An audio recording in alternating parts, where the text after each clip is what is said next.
Hey guys, I wanted to jump on and talk with you guys today.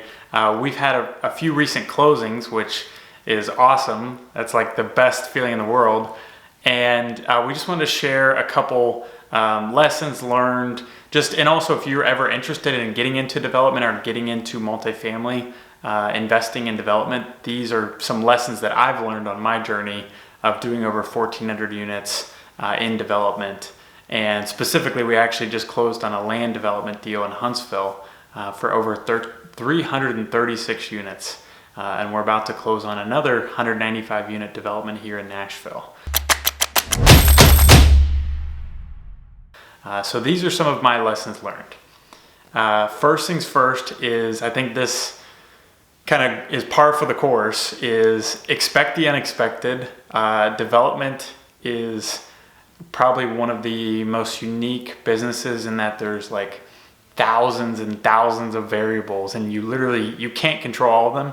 You also don't even know what a lot of the variables are at the beginning of your project. And I can tell you, out of all the projects I've closed after doing this for 10 plus years, I've never had a project where everything went as planned and I knew everything that was going to happen. It's just part of the game, you know. It's like you cannot know everything that's going to come up. You're going to be surprised. You're going to be thrown off. You're going to, not know what the next steps are sometimes, and that's completely okay. That's normal. And so just knowing that ahead of time, and also knowing that there are going to be things that come up, that's part of the job, and that's what's exciting. That's also what's nerve-wracking about what we do.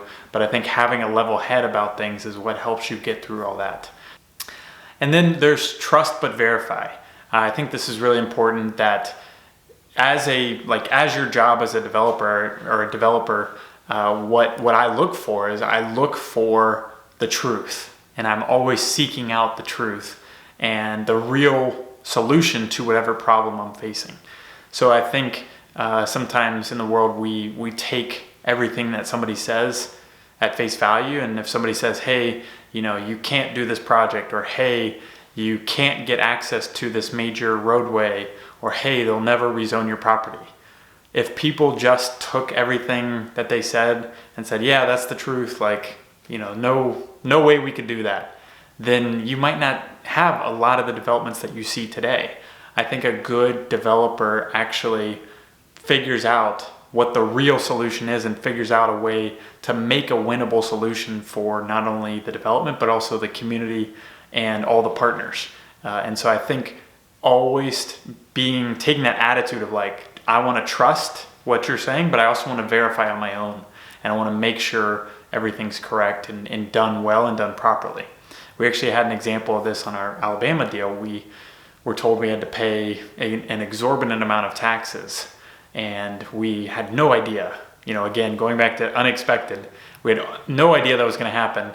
And then we did some digging, we did some talking, we talked to our counsel. We said, hey, really we should just be paying taxes on our income on the property. So we talked to our CPA, we talked to the title attorneys, and we ended up, our taxes on the deal ended up going from 120 grand down to 8 grand.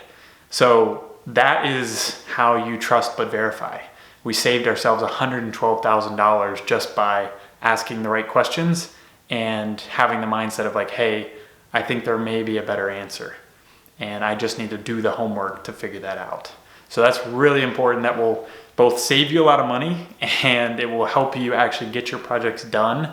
If people tell you no, if you believe it can be done, then you make sure you trust but verify. And next is be selective with your partners. I think this is really important in anything you do, not just development, but any business or anything where you're going into business with somebody. You are, especially in our business, because development is a long game, you are literally, what I like to say is you're marrying this person.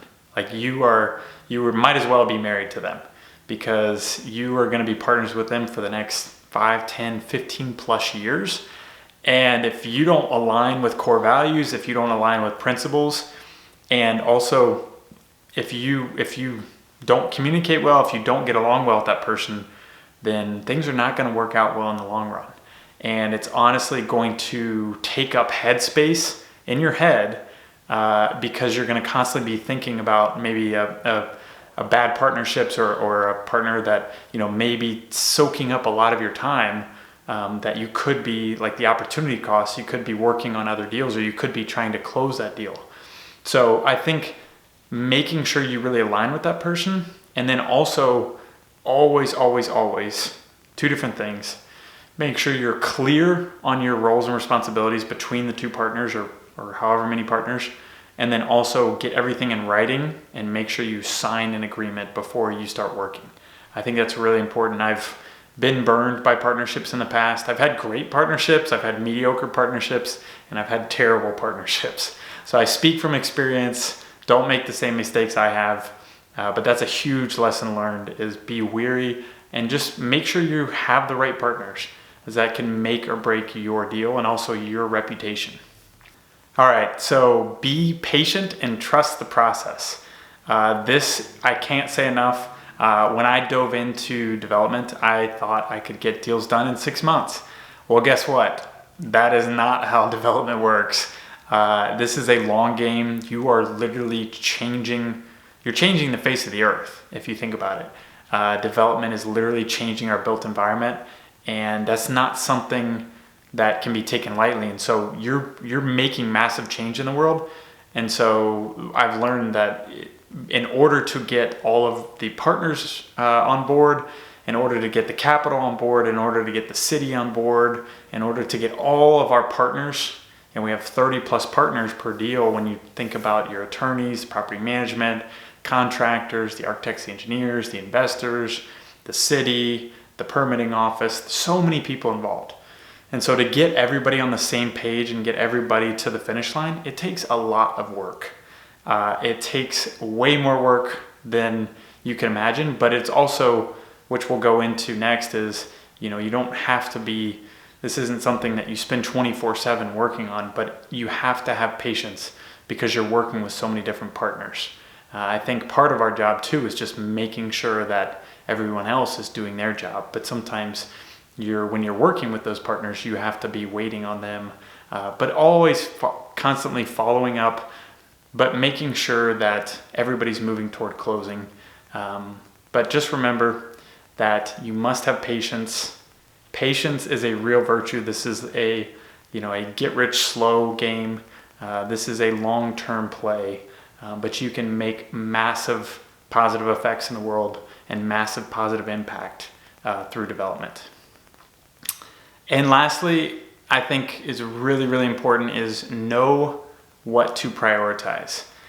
So when I say that, I mean, you literally have, like, when you have a development, when you start out a development, there's kind of a chronological order of process that you go through of, first I get this approval, then I get this approval, then I get the funding, then I get the permits, then we build it.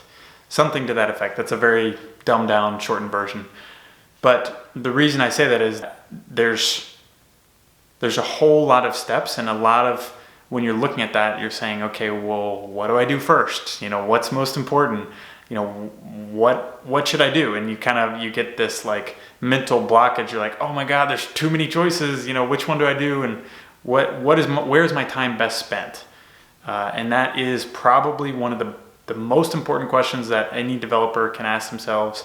And that's something I've had to learn over the last 10 plus years, like, what is actually most important?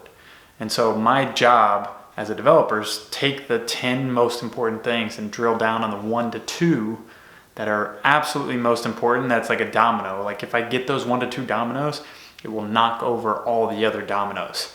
So usually in our developments, especially within workforce, affordable and attainable housing, the most important dominoes are typically, where's my funding coming from? Where's my financing coming from? How are we going to pay for this? If we can't pay for it, then what are we doing here? And so that's one of the biggest first dominoes. I needed to have a path to financing the project. So where are my grants coming from? Where's my equity and my debt coming from? Where are my guarantors coming from? So I have to think about financing.